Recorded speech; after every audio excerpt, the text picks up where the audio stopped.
Hello everyone welcome back to Adarsh classes. आज आम तमर ओडिया बहिर चतुर्थ पाठ शैशवर कथार संपूर्ण प्रश्न उत्तर डिस्कसन करवा। वीडियो को शेष पर्यंत देखु। चैनल को सब्सक्राइब करने सब्सक्राइब कर पाखरे बेल आइकन को क्लिक कर दिंतु। तो चलतु आज आम शैशवर कथा पाठर संपूर्ण प्रश्न उत्तर डिस्कसन करवा।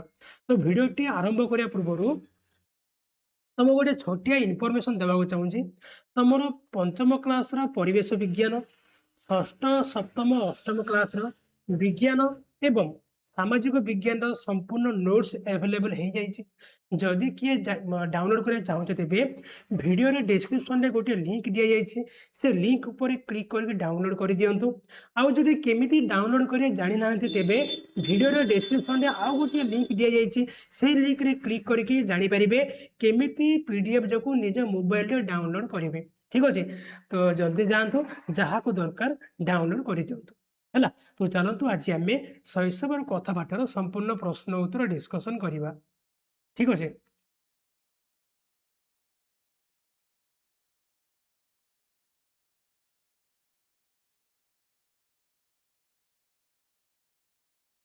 देख प्रथम जी आम आस कथा हवा। प्रथम क्वेश्चन कौन देछि, पिला दिने लेखकों कान फोड़ाई दिगला कहीं। पिला दिने लेखकों कान फोड़ाई दिगला कहीं, कहीं लेखकों कान को पोड़ी दि जाइथिला है। नेक्स्ट क्वेश्चन, लेखकों बापा किपरि मृत्युवरण करथिले। नेक्स्ट क्वेश्चन, रोग शज्या पाखरे ठाकुर माँ बसी कौन करुथिले। नेक्स्ट क्वेश्चन, लेखकों फकीरी पोशाक किपरि थिला है। तो चलतु एतिकी प्रश्नर उत्तर देखा। प्रथम क्वेश्चन, पिला दिने लेखकों कान फोड़ाई दिगला कहीं। देख लेखक फकीर मोहन को जन्म पूर्व एक बड़ भाई मरी जाते। से समय सामाजिक विश्वास थिला जे जदि पूर्वपुत्र मरी जाए तेबे तार परपुत्र कान फोड़े देले जमराज ताकू अग्राह्य करी आउ नहीं जाती नहीं। यही अंधविश्वास जो पिलादिने लेखकों कान फोड़े दि जाइतिला है। नेक्स्ट क्वेश्चन, लेखकों बापा किपरि मृत्युवरण कले, केमिति करथिले ना लेखक को जेतेबेले प्राय 1 वर्ष बयस होइतिला सेही समय रे ताको पिता जगन्नाथ देवंकर रथयात्रा दर्शन पई पुरी जाइतिले है। बाहुड़ यात्रा समय भुवनेश्वर ठारे हईजा रोगर आक्रांत हुई से बिंदुसागर पुष्करणी पथर पाहाच उपरे प्राण त्याग करथिले है। ताको बापा कौन जे ना जगन्नाथ रथयात्रा देखा पुरी जाइतिले है कि। तो बाहुड़ा समय भुवनेश्वर कौन जे हईजा व्यापी जाइतिला, से रोग से आक्रांत होइकी बिंदुसागर से पोखरी पाहाच उपर कौन जे से प्राण त्याग करथिले, मरी जाइतिले। ठीक अच्छे, 3 नंबर क्वेश्चन जीवा, रोग शज्या पाखरे ठाकुर माँ बसी कौन करुथिले ना लेखक पिलादिने प्राय 7-8 वर्ष पर्यंत सर्वदा मारात्मक रोग पीड़ित थिले। सेही रोग शज्या पाखरे तांकर जेजेमा बा ठाकुर माँ दिन राति अनिद्रा और अनाहार रे बसी रहउथिले एवं भगवान को ठारे तांकर जीवन रक्षा पाई कांदी कांदी मानसिक करुथिले है। लेखकों फकीरी पोशाक किपरि थिला, लेखकों फकीरी पोशाक थिला अति विचित्र।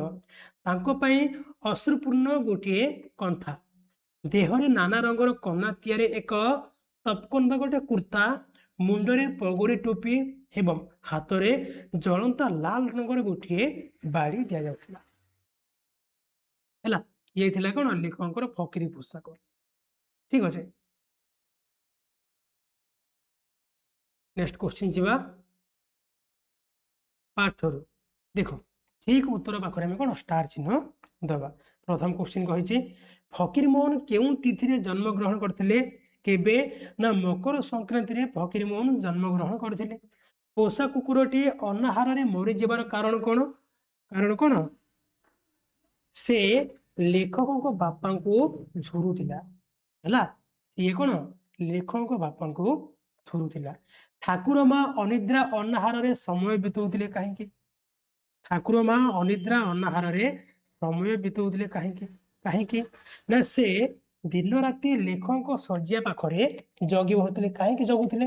କାହିଁକି ନା ଲେଖକ କଣ ନା 8 ବର୍ଷ ବୟସ ପର୍ଯ୍ୟନ୍ତ ବିଭିନ୍ନ ପ୍ରକାର ମାରାତ୍ମକ ରୋଗରେ ସେ ପୀଡ଼ିତ ରହୁଥିଲେ। ଅବଧାନ ଲେଖକଙ୍କୁ ବାଡ଼ଉଥିଲେ କାହିଁକି? କାହିଁ ବାଡ଼ଉଥିଲେ?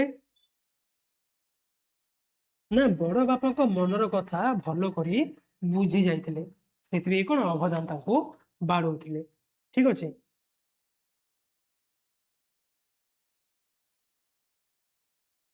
ତାପରେ ଭାବ ଆଉ ଲେଖ, ଭାବ ଆଉ ଲେଖ। ତ ଯିବା ଆମେ ୟାର ପ୍ରଶ୍ନ ଗୁଡ଼ିକର ଉତ୍ତର ଆଲୋଚନା କରିବା। ଦେଖ, ଜନନୀଙ୍କର ମୃତ୍ୟୁ ପରେ ଲେଖକ କେତେ ବର୍ଷ ପର୍ଯ୍ୟନ୍ତ ରୋଗ ଶଯ୍ୟାରେ ପଡ଼ିଥିଲେ? ନା ଜନନୀ ମାନେ କହିଲେ ତାଙ୍କ ବୋଉ ହେଲା, ତାଙ୍କ ମାଙ୍କର ମୃତ୍ୟୁ ପରେ ଲେଖକ କେତେ ବର୍ଷ ପର୍ଯ୍ୟନ୍ତ ରୋଗ ଶଯ୍ୟାରେ ପଡ଼ିଥିଲେ? କେତେ ବର୍ଷ? ନା 7-8 ବର୍ଷ ପର୍ଯ୍ୟନ୍ତ ସେ ଗୁରୁତର ରୋଗରେ ଆକ୍ରାନ୍ତ ହୋଇ ରୋଗ ଶଯ୍ୟାରେ ପଡ଼ିଥିଲେ। ଚାଟଶାଳୀରେ ପଢ଼ାରମ୍ଭ ବେଳକୁ ଲେଖକଙ୍କର ବୟସ କେତେ ହୋଇଥିଲା? ଚାଟଶାଳୀରେ ସେ ପାଠ ଆରମ୍ଭ କଲା ବେଳେ ତାକୁ କେତେ ବୟସ ହେଇଥିଲା? ନା ତାଙ୍କୁ ପ୍ରାୟ 9 ବର୍ଷ ହେଇଥିଲା। ସିଏ 9 ବର୍ଷ ବୟସରେ କଣ ଯେ ପାଠ ପଢା ଆରମ୍ଭ କରିଥିଲେ। ଠିକ ଅଛି। ଚାହାଳିକୁ ପ୍ରଥମେ ଆସିବା ଚାଟକୁ ଅବଦାନ କଣ ଦିଅନ୍ତି? ନା ଚାହାଳିକୁ ପ୍ରଥମେ ଯେଉଁ ଚାଟ ମାନେ କଣ? ଛାତ୍ର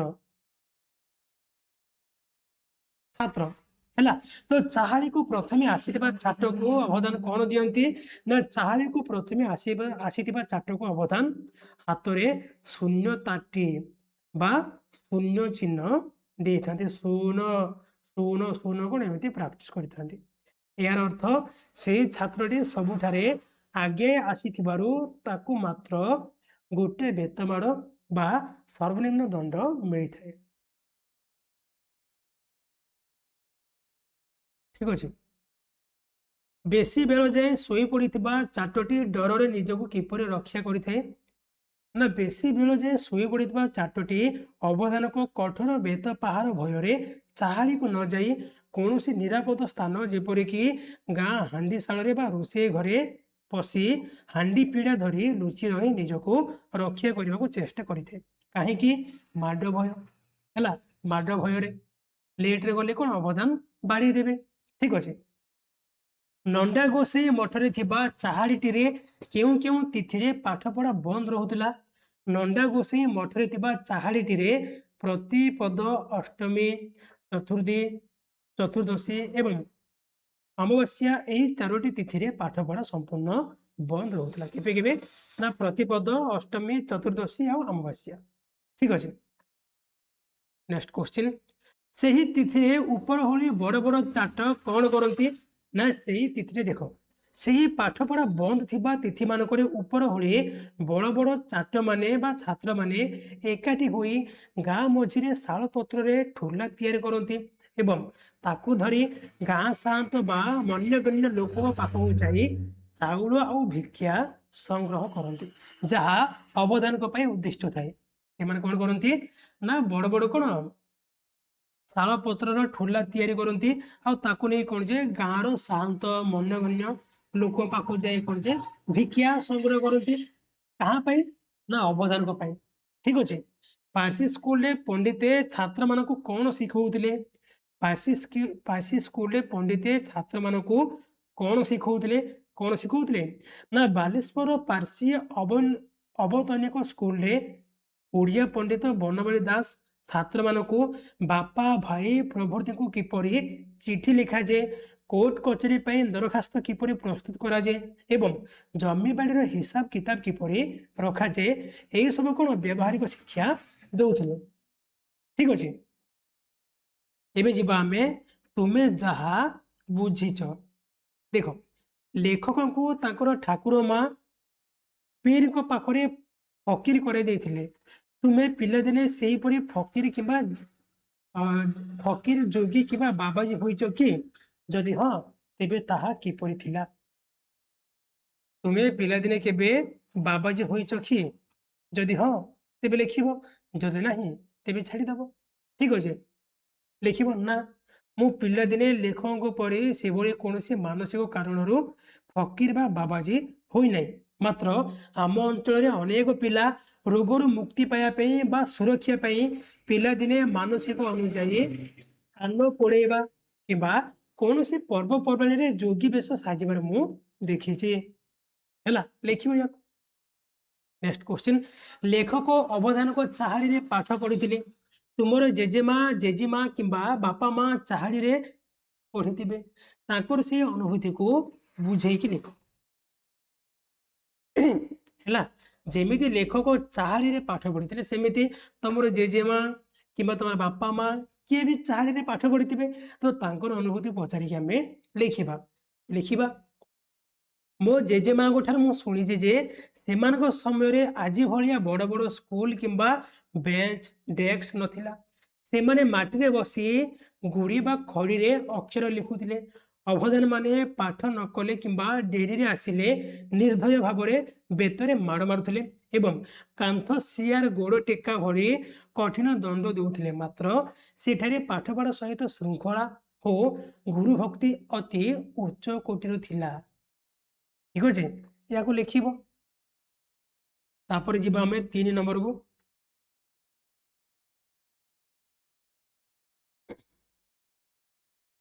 ଚାଟଟି ବେଶୀ ବେଳ ଯାଇ ଶୋଇପଡ଼ିଲେ ମାଡ଼ ଡରରେ ଘରେ ଲୁଚୁଥିଲା। ତୁମର ସେହିପରି କେବେ ସ୍କୁଲ ଯିବାରେ ଡେରି ହେଇଛି କି? ଯଦି ହୋଇଛି ତେବେ ତମେ କ'ଣ କରିଛ? ହଁ, ଡେରି ତ ନିହାତି ହେଇଥିବ। ହଁ, ଦିନେ ସକାଳେ ଡେରିରେ ନିଦ ଭାଙ୍ଗିବା ଯୋଗୁଁ ମୋର ସ୍କୁଲ ଯିବାରେ ଡେରି ହୋଇଥିଲା। ଗୁରୁଜୀ ଗୁରୁମାଙ୍କ ଠାରୁ ଗାଳି ଶୁଣିବା ଭୟରେ ମୋତେ ସ୍କୁଲ ଯିବାକୁ ଡର ଲାଗୁଥିଲା। ମାତ୍ର ମୁଁ ଗପର ଚାଟକ ଭଳି ହାଣ୍ଡିଶାଳରେ ନ ଲୁଚି ସାହସ କରିକି ସ୍କୁଲ ଯାଇଥିଲି ଏବଂ ଶିକ୍ଷକଙ୍କୁ ନିଜର ଭୁଲ ପାଇଁ କ୍ଷମା ମାଗି ସଠିକ କାରଣ ଜଣାଇଥିଲି। ଶିକ୍ଷକ ମୋତେ କ୍ଷମା କରିଦେଇଥିଲେ।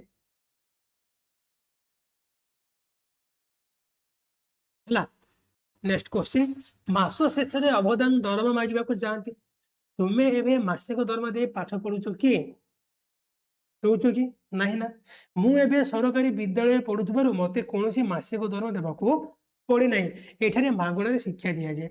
ଯଦି ପିଲାଟି ବେସରକାରୀ ବା ପ୍ରାଇଭେଟ ସ୍କୁଲରେ ପଢୁଥାଏ ତେବେ ଉତ୍ତର ହବ କ'ଣ? ହଁ, ମୁଁ ପ୍ରତି ମାସ ଶେଷରେ ମୋ ବିଦ୍ୟାଳୟରେ ନିର୍ଦ୍ଧାରିତ ମାସିକ ଫିସ୍ ବା ଦରମା ଦେଇକି ପାଠ ପଢୁଛି। ଯଦି ପିଲାଟି ବେସରକାରୀ ସ୍କୁଲରେ ପାଠ ପଢୁଛି ତେବେ ସେ ଏହି ଉତ୍ତରକୁ ଲେଖିବ। ଯଦି ପିଲାଟି ସରକାରୀ ସ୍କୁଲରେ ପାଠ ପଢୁଛି ତେବେ କ'ଣ ସେ ଏହି ଉତ୍ତରକୁ ଲେଖିବ। ଠିକ ଅଛି,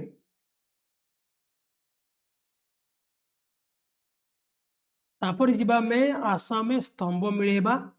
ସ୍ତମ୍ଭ ମିଳେଇ ଦିଅ। ସୂର୍ଯ୍ୟ ମନ୍ଦିର କେଉଁଠାରେ ଅଛି? କୋଣାର୍କରେ। ହେଲା, ସୂର୍ଯ୍ୟ ମନ୍ଦିର କୋଣାର୍କ, ଲିଙ୍ଗରାଜ ମନ୍ଦିର ଭୁବନେଶ୍ୱର। ତମର ସବୁ ଚିତ୍ର ଦିଆଯାଇଛି। ହେଲା, ଚିତ୍ର ଦିଆଯାଇଛି, ଆମେ ତାକୁ ଗାର ଟାଣିକି ଲେଖିବା। ସମଲେଶ୍ୱରୀ ସମ୍ବଲପୁର, ତାରାତାରିଣୀ ଗଞ୍ଜାମ, ବକ୍ର ମନ୍ଦିର ଖିଚିଂ, ଏଟା ଖିଚିଂ ଖିଚିଂ ବା ସମ୍ବଲପୁର ଲେଖିଦେବ। ମା ତାରିଣୀ ମନ୍ଦିର କେନ୍ଦୁଝର। ହେଲା, ତାପରେ ଯିବା ଆମେ ଆସ ଜାଣିବା ତୁମ ଅଞ୍ଚଳରେ ଥିବା ପ୍ରସିଦ୍ଧ ପୁଷ୍କରଣୀ ତୀର୍ଥସ୍ଥାନ ଗୁଡ଼ିକର ବିଷୟରେ ସଂଗ୍ରହ କରି ଏକ ତାଲିକା ପ୍ରସ୍ତୁତ କର। ତ ତାଲିକା ପ୍ରସ୍ତୁତ କରିଦେବ।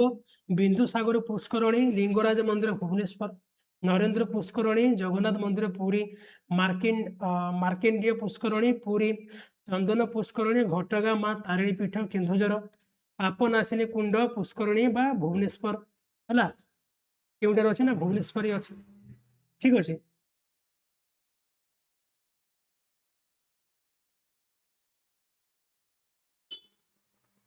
ତାପରେ ଭାଷାର କଥା, ବିଶେଷଣ ବିଶେଷ୍ୟ ଆଉ ବହିର ପ୍ରସଙ୍ଗ। ଦେଖ, ସୁସ୍ଥ ବିଶେଷ୍ୟ କ'ଣ? ଶରୀର। ଏଇଟା ବହିର ଉଦାହରଣ ଦେଇଛି, ଛାଡ଼ି ଦିଅ। ପୋଷା କୁକୁର, ବାବାଙ୍କର ଗୋଟିଏ ପୋଷା କୁକୁର ଥିଲା। ପ୍ରସିଦ୍ଧ ପୁଷ୍କରିଣୀ, ଯେଉଁ ପ୍ରସିଦ୍ଧ ପୁଷ୍କରିଣୀ ରହିଛି ଏଇ ଟୋଟାଲ ବାକ୍ୟକୁ ତମେ ବହିରୁ ଖୋଜିକି ଲିଖିଦେବ। ନିଷ୍ଠୁର, ବଡ଼ ବାପା, ମୋର ବଡ଼ ବାପା ଡ୍ୟାସ୍ ପ୍ରତି ବଡ଼ ନିଷ୍ଠୁର ଥିଲେ। ୟାକୁ ତମେ ବହିରୁ ଖୋଜିକି ଲିଖିଦେବ। ବଡ଼ ଚାଟ, ଉପର ଓଳି କେତେଜଣ ବଡ଼ ଚାଟ ମିଶିକରି ଶାଳପତ୍ର ଠୋଲା ପ୍ରସ୍ତୁତ କରି କ'ଣ ଭିକ୍ଷା ମାଗନ୍ତି, ୟାକୁ ମଧ୍ୟ ଲେଖିବ। ବହିରୁ ଖୋଜିକି ଲିଖିଦେବ। ରଙ୍ଗ ବେରଙ୍ଗର କନା, ନାନା ରଙ୍ଗ ବେରଙ୍ଗର କନା ତିଆରି ଗୋଟିଏ ତପକନ ପିନ୍ଧିକି କ'ଣ ଲେଖକ କ'ଣ ହେଇଥିଲେ ନା ଫକୀର ବନିଥିଲେ। ପବିତ୍ର ତୀର୍ଥ ହେଲା या मते कौन तुम गोटे साधारण वाक्य माने निज मन गोटे वाक्य लिखिदेव पवित्र तीर्थस्थान पुरी हूँ पवित्र तीर्थस्थान कि लिंगराज मंदिर हूँ पवित्र तीर्थस्थान मध्य अन्यतम लिखिदेव जहाँ भी तापर जोड़ी शब्द जमीती घरे घरे सेमती आ कौन पुड़ा पुड़ा गाँ गाँ बड़ बड़ जेऊ जेऊ धीरे धीरे पटापट ये सब कौन गोटे गोटे कौन जुग्म शब्द जोड़ी शब्द ठीक अच्छे तापर असमापिका क्रियापद बाछिकी लिखा असमापिका क्रिया माने कौन जो क्रियापदटी संपूर्ण हेबार भावार्थ आमको दौनी है जमीती कि धरी धरी माने कौन ये संपूर्ण है कि जदि धरी तेरे कौन संपूर्ण होता था किंतु धरी ये कौन संपूर्ण हुई नहीं तेणु ये कौन गोटे असमापिका क्रिया सेमती आउ कौन हो पार देखी शुणी मिसी जाई उठी ये सब कौन गोटे गोटे असमापिका क्रिया है तापर जा पंचामृतर उपादान पंचामृत कौन कौन मिसी थाए ना पंचामृत गाई क्षीर दही घी महू चीनी गुड़ कि मिश्री मिसी थाए ठीक अच्छे बस यह तुम संपूर्ण प्रश्न उत्तर ठीक अच्छे देखी दियो ये जगह आम डिस्कसन करथिले है